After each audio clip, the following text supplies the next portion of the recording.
서로 인사하십시다. 은혜 많이 받읍시다. 인사하십시오.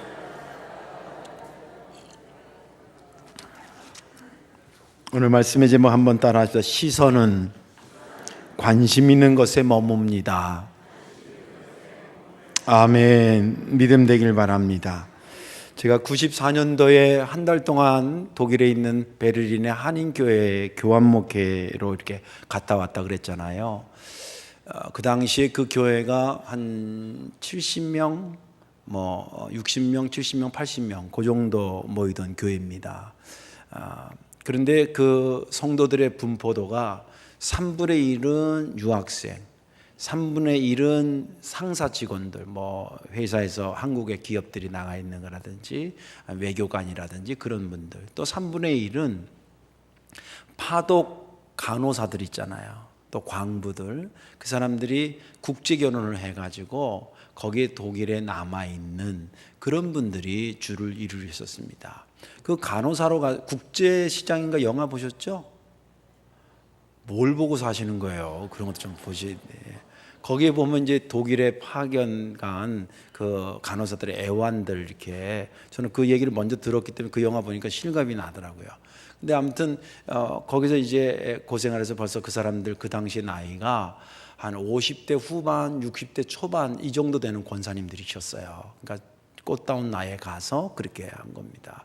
그래서 이제 독일 남편하고 이렇게 하고 이제 그래서 사는데, 제가 이제 가니까 한 달 정도 있으니까 이렇게 또 이 권사님이 식사 대접해주고 또 저 권사님이 식사 대접해주고 이렇게 해서 그 권사님들하고 이렇게 좀 친해졌어요. 친해지니까 이제 자기의 인생의 이야기도 좀 하고 신앙적 이야기도 하고, 그러면 자연스럽게 자기의 살아온 과정들을 이렇게 얘기하면서 한 권사님이 그러는 거예요. 목사님, 제가 이 독일 와서 한 20년 이상 지났는데 제가 한 번도 내가 한국 사람이라고 하는 것을 잊어본 적이 없대요. 또 잊어질 수가 없대요. 그런 얘기를 하더라고요. 그래서 비록 독일 남편하고 이렇게 살지만 정말 그래서 문득 지금도 고향 생각하면 눈물이 글썽이고 또 때로는 울기도 하고 그런다는 거예요. 그러면서 그 일화를 하나 얘기를 하는데, 한 번은 독일에 있을 때 이제 한국에 추석쯤 됐었나 봐요. 그러니까 거기도 보름달이 뜨게, 독일도 달이 떠요. 달이 이렇게 보름달이 이렇게 뜨니까 이 권사님이 이렇게 보다가, 옛날에 고향에서 우리는 왜 보름달 뜨면 같이 송편도 해 먹고 이렇게 했던 기억이 나서 자기도 모르게 눈물이 주르륵 흐른 거예요. 그 남편이, 이 독일 남편이 굉장히 좋은 사람인데 자기 보면 또 왜 우냐?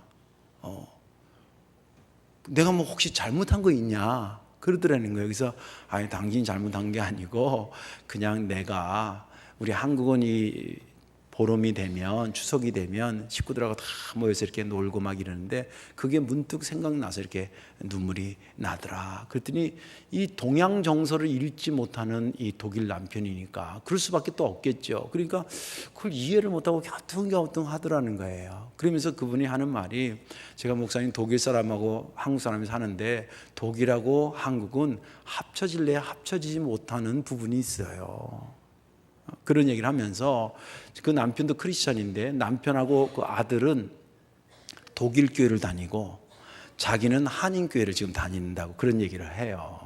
그러면서 그 고국에 대한 그리움이 한이 돼가지고 이 마음에 이렇게 있는 그 얘기를 들으면서 가슴이 제가 찡한 적이 있었습니다.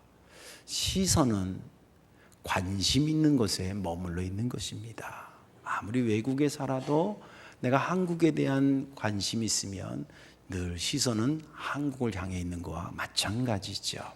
오늘 본문에 있는 말씀은 빌립보서입니다. 바울이 로마 감옥에서 빌립보를 개척을 해놨잖아요. 그 교회가 이제 어떻게 이렇게 자라는데 그 교회를 바라보면서 늘 그래도 걱정스러운 거예요. 지금처럼 이렇게 건물이 있거나 담임자가 있거나 이런 시대가 아니라서 세워놨다가 또 나중에 없어지는 경우도 있고, 세웠는데 지도자가 마땅치 않으니까 자기네들끼리 그냥 이게 옳다 저게 옳다 싸우는 경우도 있고 막 다양하니까 그들에게 이제 애정을 가지고 늘 기도하다가 바울이 감옥에서 빌립보 교인들한테 쓴 편지가 빌립보서입니다. 근데 편지의 내용을 이렇게 보면 그 감옥에 있으면 사람이 심리적으로나 환경적으로 굉장히 안 좋은데, 제가 로마의 그 성지순례 갔을 때 바울이 그 갇혀 있었다라고 하는 그 무덤을 그 감옥을 가봤어요. 근데 이 어떻게 했냐면 입구는 별로 크게 안 했는데 들어가면서 이 동굴 파듯이 파는 거예요. 그러니까 건물을 지어서 하면 뭐 이렇게 몰래 깨가지고 도망가고 뭐 이렇게 할 수 있는데, 쉽게 하면 큰 바위산을 뚫어가지고 감옥을 만드니까 도망갈 수가 없어요. 그 입구에서만 지키면. 그런데 들어갔더니 막 물도 툭툭 떨어지고 막 이러더라고요. 그러니까 거기에 감옥에 갇혀 있었던 거죠.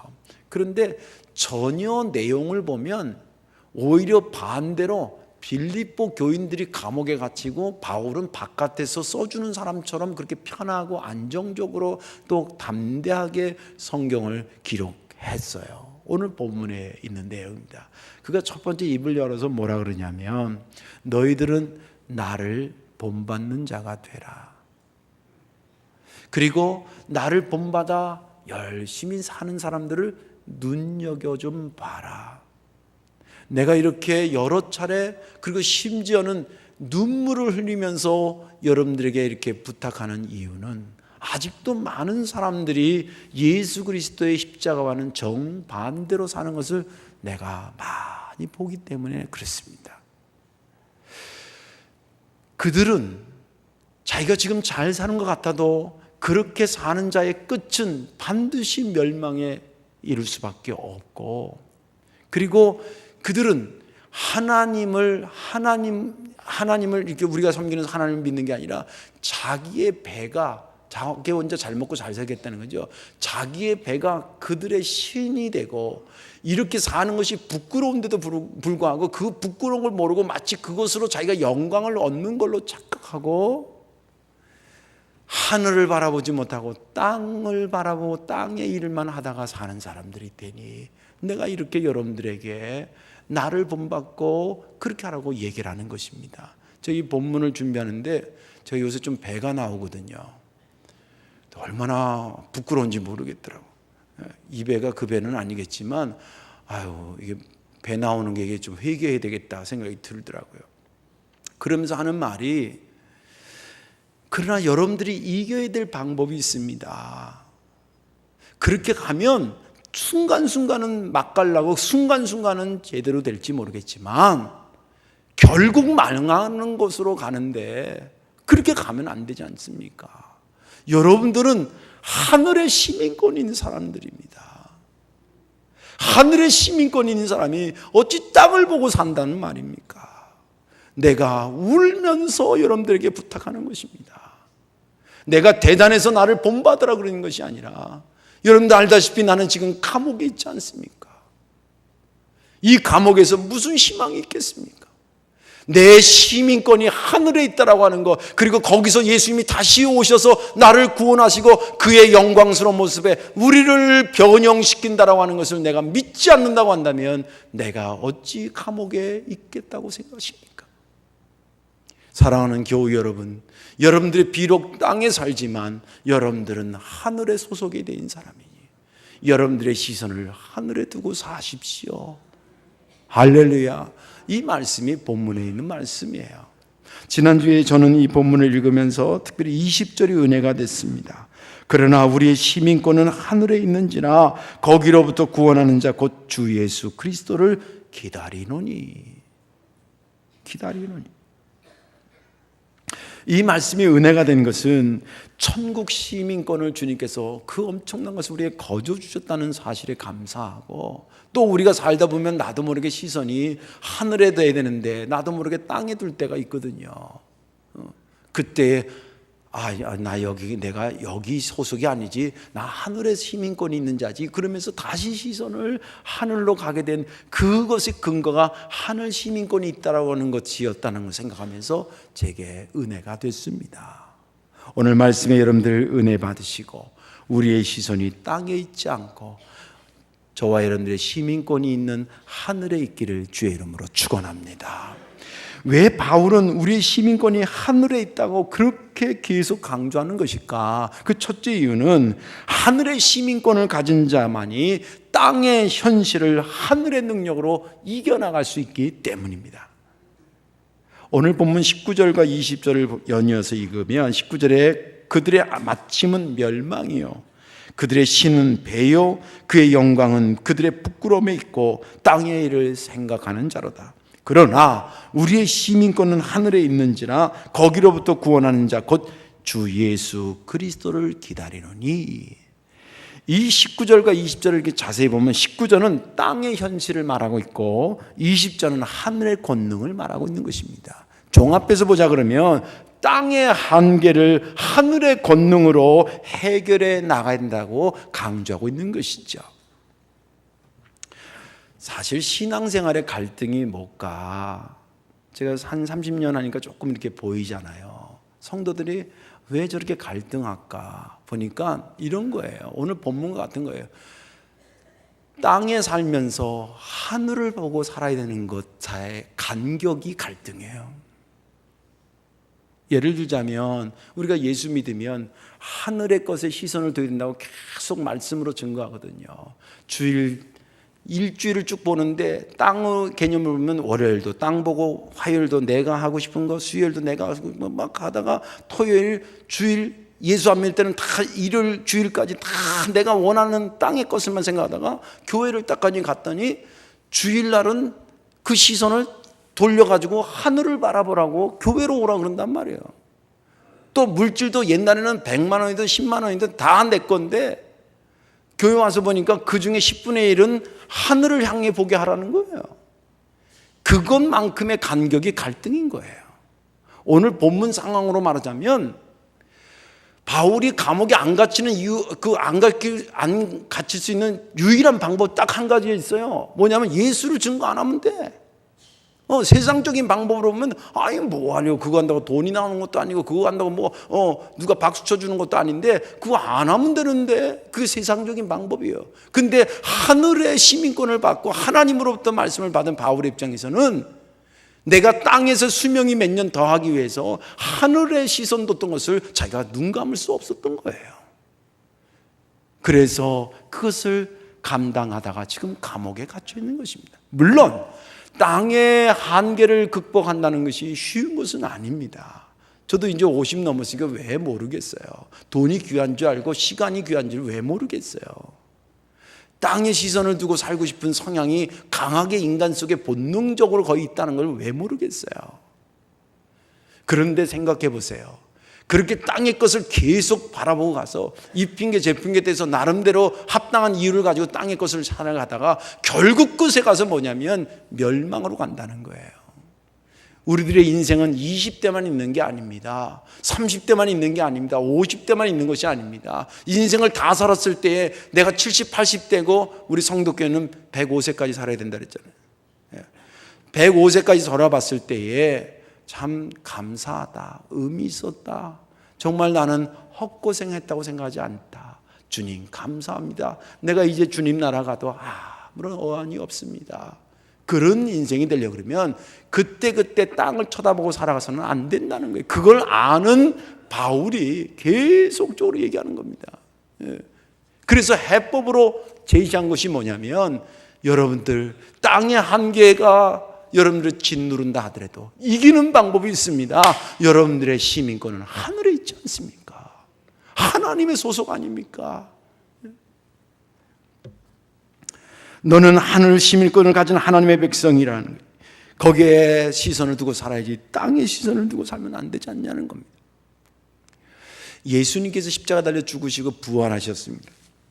그때 그 소식을 예수님의 제자들이 어디서 들었냐면 예루살렘에서 들었습니다. 왜냐하면 거기 십자가 달린다는 때 거기 가치가 있었기 때문에 미처 예루살렘을 떠나지 못했던 거지요. 그러다가 3일 만에 부활의 소식을 듣습니다. 그러면 마음을 회전해서 다시 땅을 보던 시선을 얼른 주님께로 돌려야 되는데 제자들이 처음에부터 그러지는 못했습니다. 성경을 복음서를 그 당시의 것을 분석해 보면 제자들이 빙 둘러 모여 한 방에 있었습니다. 다른 사람들이 혹시 잡으러 올까 문을 굳게 잡고 걱정을 이제 태산같이 하는 겁니다. 당시에 베드로의 나이라든지 뭐 안드레라든지 이런 사람들의 나이를 몇 살이라고 추정할 수는 없지만 아마 한참 살아야 될 나이로 추정을 합니다. 40세 뭐 이 정도로 이해하시면 좋겠어요. 서로 얼굴을 맞대고 턱을 괴면서 우리 이제 앞으로 어떻게 살지? 물론 어떻게 산다라고 하는 것이 얼마나 심각한 문제고 무거운 질문입니까? 그러다가 고민하다가 베드로가 먼저 입을 열었습니다. 나는 그냥 갈릴리로 다시 돌아갈래. 거기서 그때 예수님 따르라 그럴 때 버리고 온 그물하고 배 어떻게 찾아가지고 다시 그냥 어부가 뭐 별 수 있어. 다시 물고기 잡아 먹고 살아야지. 그리고 난 갈릴리로 일어날게. 갈래. 그리고 일었으니까 다른 제자들도 있다가 그래 그럼 나도 그럴래.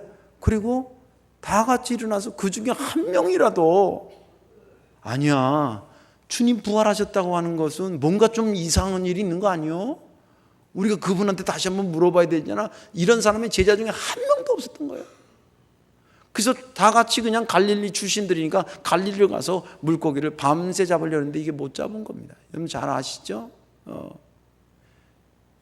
근데 주님께서 새벽에 이제 금을 거두려고 이제 마무리하려고 이제 오려고 그러는데 그 물고기 잡았냐 그러니까 없다 그러니까 그 금을 좀 저쪽에 던져보라고 그러니까 했다가 153마리가 잡고 그 물고기를 딱 잡는 순간에 3년 전에 자기가 예수님한테 불림받았던 상황과 딱 똑같은 현상이 나타나니까 예수님이 탁 스쳐지는 거야.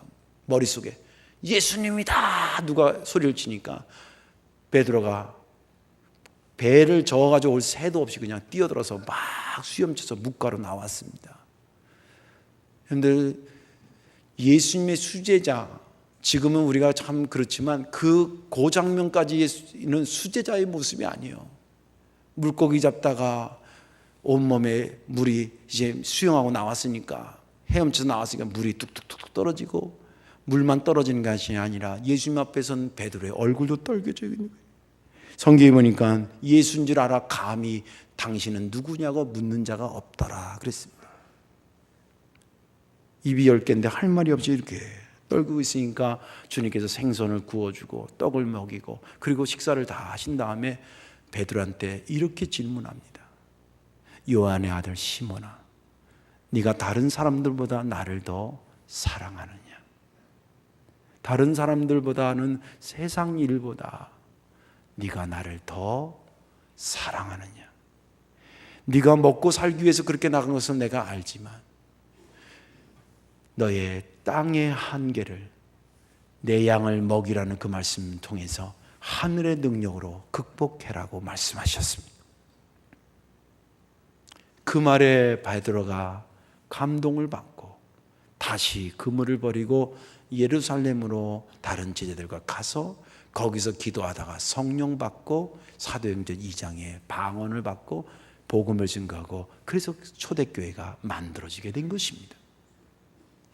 그들이 다시 그 삶의 무게를 이기고 땅의 현실을 하늘의 능력으로 이길 수 있었던 것은 너는 내 소속이라고 하는, 너는 내 시민권을 가진 자라고 하는 주님의 음성을 듣고 그들이 그 믿음으로 이긴 것입니다. 우리 역시 마찬가지입니다.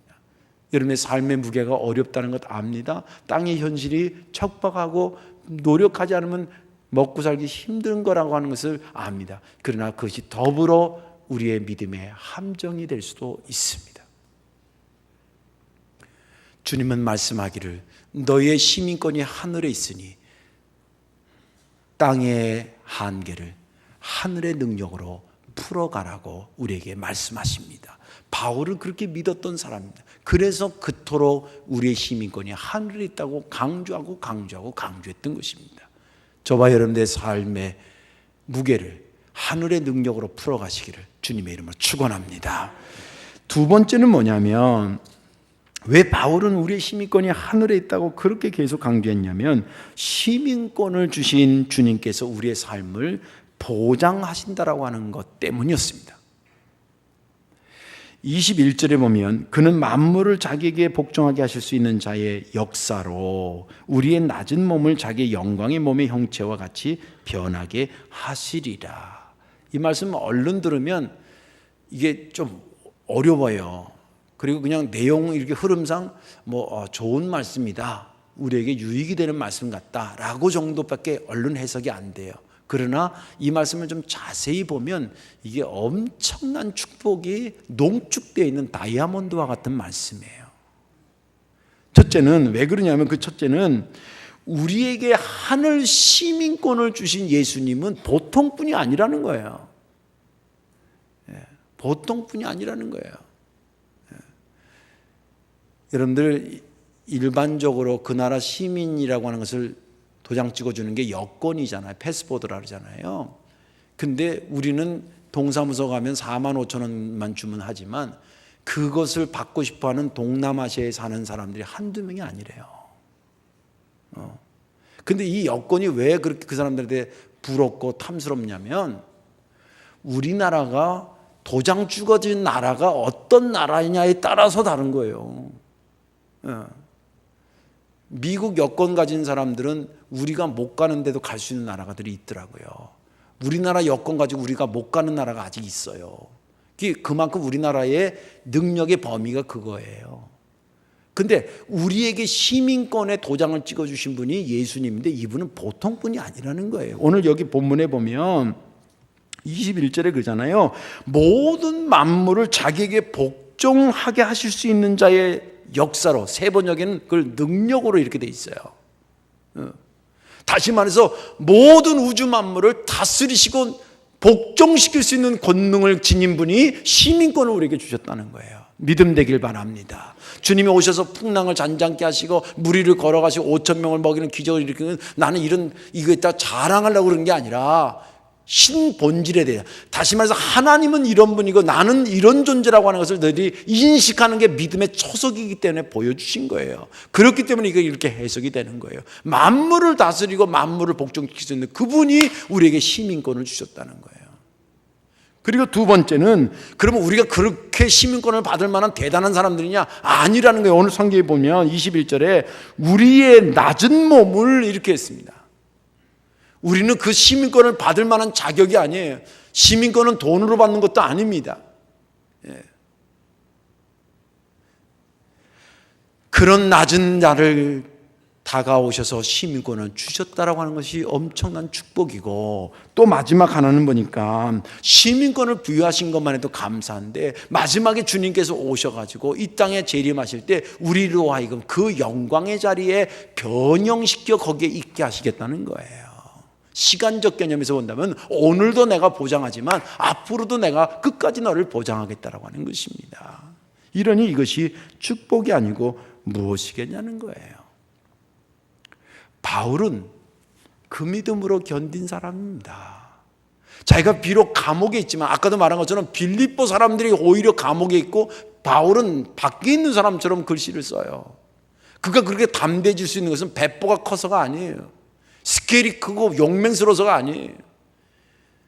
그는 이 믿음이 철저하게 있었던 사람입니다. 내가 지금 비록 감옥에 있어도 내 시민권을 하늘에 있기 때문에 그분이 나를 보장하신다. 나에게 시민권을 보호하신다는, 내 고난 안에 나를 두셨다라고 하는 의미인데, 하나님이 우리에게 시민권을 줬다는 것은 하나님의 고난 안에 나를 두셨다는 거예요. 그러면 그분이 살리는 것도 그분이요, 죽이는 것도 그분이시고, 나를 동으로 이끌어 가시고 나를 서로 이끌어 가시는 분도 그분이고, 나를 필요로 하면 감옥에 넣는 분도 그분이요, 그분이 필요하시면 나를 끌어내는 분도 그분이시라는. 바울의 일대기가 지나고 2000년 정도의 세월이 지났습니다. 지금도 신학계에서는 폴 라인 테올로지라고 해서 바울과 관련된 많은 신학들을 연구합니다. 그리고 신학의 정말 이 거목들을 만들어낸 것은, 기둥들을 만드는 것은 거의 바울 신학입니다. 베드로는 수도권을, 이 하나님의 수제자의 어떤, 예수님의 수제자의 그런 어떤 전통을 이어받은 거라면, 바울은 신학의 초석에 선 사람입니다.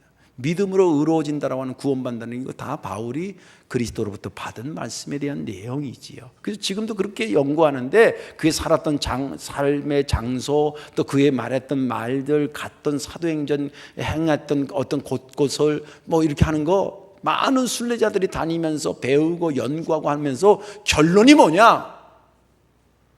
바울은 그의 믿음처럼 하나님 앞에 보장받은 사람이었다라고 하는 것입니다. 하나님이 철저하게 바울을 돌봐주셨다라고 하는 것입니다. 우리 하나님은 당신이 시민권 발행하고 나서 나 몰라라 하시는 분이 아닙니다. 한 국가도요, 그 여건을 갖고 있는 한 그 국민이 어떤 사람도 외국 나서 무슨 사고가 나면 우리가 적극적으로 너를 보증한다는 얘기, 제스처로 그 영사관도 세워놓고 대사관도 세워놓은 게 그런 의미예요.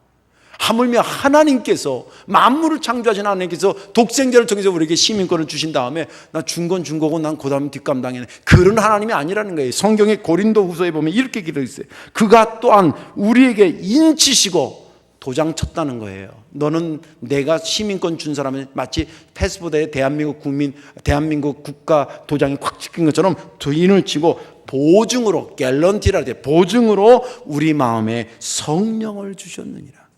아멘.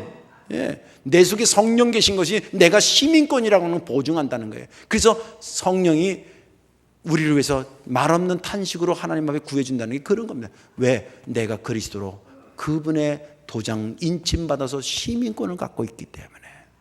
이사야서에 보면 이런 말이 있습니다. 여인이 어찌 그 젖먹는 자식을 잊겠으며. 지금도 저 유아실에 엄마들 아기 안고 있거든요. 저 엄마 가슴에서 그 애를 뺏어낼 수 있을 것 같아요? 이만기가 가면 뺏어내올 것 같아요? 힘으로 엄마 가슴에 있는 애는 뺏을 수가 없는 거예요.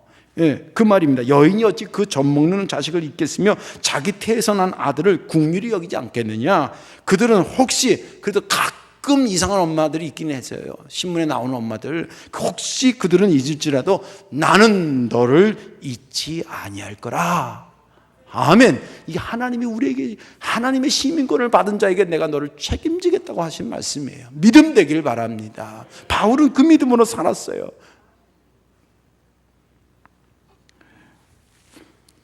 저와 여러분들도 마찬가지인 것입니다. 아까도 말한 것처럼 땅의 현실이 너무 무거워요. 내 발목을 막 잡아 당겨요.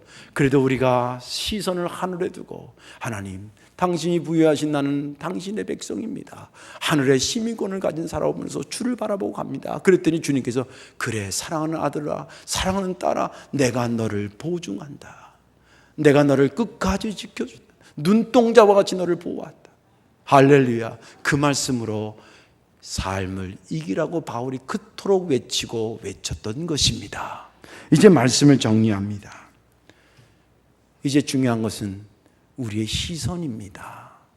시선은 관심 있는 곳에 머무르기 마련입니다.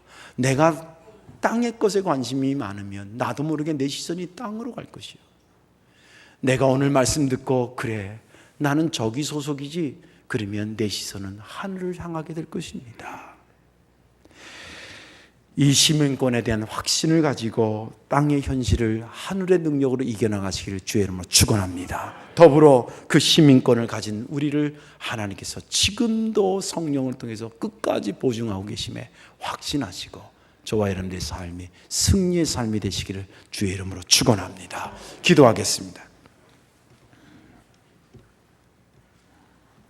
참 좋으신 아버지 하나님, 고맙고 감사합니다.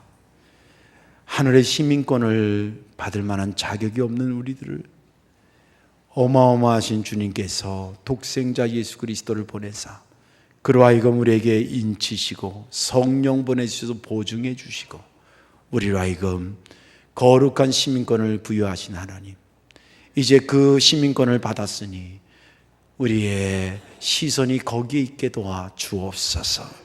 그래서 땅의 현실을 하늘의 능력으로 이겨나가게 하시고 더불어 힘들 때마다 시민권을 부여하신 하나님께서 내 인생을 보증하신다는 믿음을 가지고 승리하며 살게 하옵소서.